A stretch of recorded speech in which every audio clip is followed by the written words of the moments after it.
কল্পনা করুন আগামীকাল ঘুম থেকে উঠে এই খবরে যে পৃথিবীর সমস্ত সুপার ভোলক্যানো একই সাথে অগ্ন্যুৎপাত করেছে।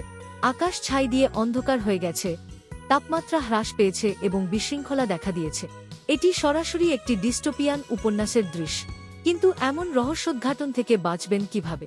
প্রথমেই আসা যাক আশ্রয়ের কথা।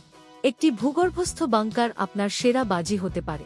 ভূপৃষ্ঠের গভীরে নির্মিত এই আশ্রয়কেন্দ্রগুলি ছাই এবং চরম আবহাওয়া থেকে রক্ষা করে। এটি জল, অপচনশীল খাবার এবং চিকিৎসা সরবরাহের মতো প্রয়োজনীয় জিনিসগুলির সাথে স্টক করুন।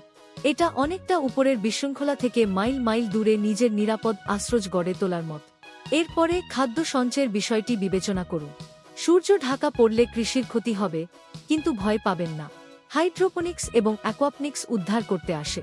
এই সিস্টেমগুলি আপনাকে ন্যূনতম স্থান এবং জল ব্যবহার করে বাড়ির অভ্যন্তরে খাদ্য বাড়ানোর অনুমতি দেয়। এটিকে আপনার নিজের ভূগর্ভস্থ খামার হিসাবে ভাবুন। যখন বাইরের পৃথিবী অনুর্বর হয় তখন আপনাকে পুষ্ট করে। বেঁচে থাকা মানে শুধু লুকিয়ে থাকা নয়, মানিয়ে নেওয়া অত্যন্ত গুরুত্বপূর্ণ হবে। নতুন দক্ষতা শিখুন।